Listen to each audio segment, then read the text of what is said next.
Pour procéder au renouvellement d'affiliation, rendez-vous sur FBI dans l'onglet Organismes, puis cliquez sur Renouvellement d'affiliation. Commençons par l'onglet Généralité. Dans la partie Informations générales, vérifiez que les informations soient correctes. Organisme, siège social, adresse, RNA, etc. Dans la partie Offre de pratique, sélectionnez les offres de pratique que vous proposez au sein de votre club. Pour les offres Vivre ensemble et Micro-basket, les cases seront automatiquement cochées si et seulement si le club détient les labels adéquats. Le cas échéant, le club ne pourra pas cliquer sur la case.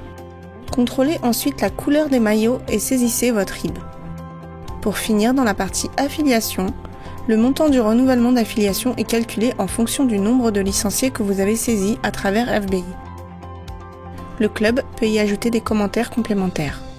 Dans l'onglet Salles, vous retrouverez les salles dans lesquelles le club a déjà évolué en tant qu'équipe recevante. Sélectionnez simplement par défaut la salle du club utilisée régulièrement. Dans l'onglet Membres, vous allez pouvoir mettre à jour les statuts des différents membres de l'association.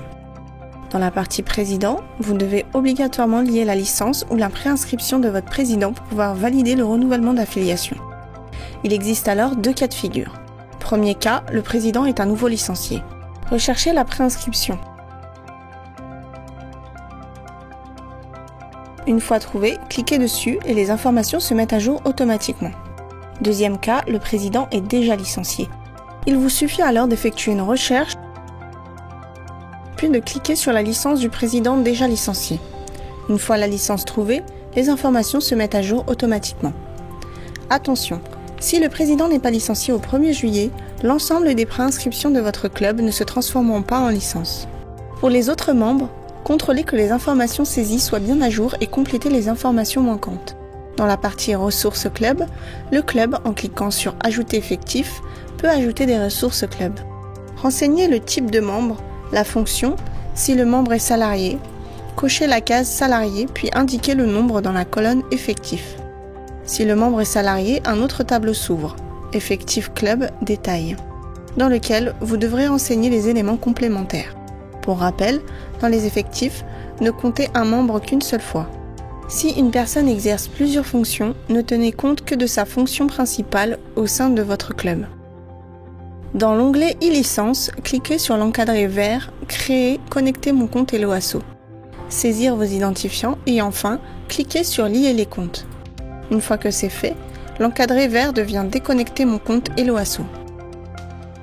Dans la partie grille tarifaire, complétez les informations afin de pouvoir proposer le paiement en ligne aux futurs licenciés au moment où ils rempliront le paiement en ligne. Dans la partie Assurance, indiquez si vous souhaitez ou non prendre en charge l'assurance. Dans la partie Commentaires, Documents e-licence, ajoutez des documents et des commentaires pour le licencié qui s'afficheront sur la dernière étape du formulaire e-licence. Dans la partie Type de règlement, paramétrez les types de règlements que vous proposez au sein de votre club, autres paiements en ligne, bons CAF, etc. Une fois ce paramétrage réalisé, vous pourrez utiliser la partie Suivi du paiement dans la gestion des préinscriptions ou des licences afin de suivre l'évolution des paiements des licenciés au cours de la saison. Dans l'onglet Projet associatif, répondez à quelques questions qui permettront à la FFBB de mieux vous accompagner dans votre projet de développement. Cliquez ensuite sur Valider l'affiliation.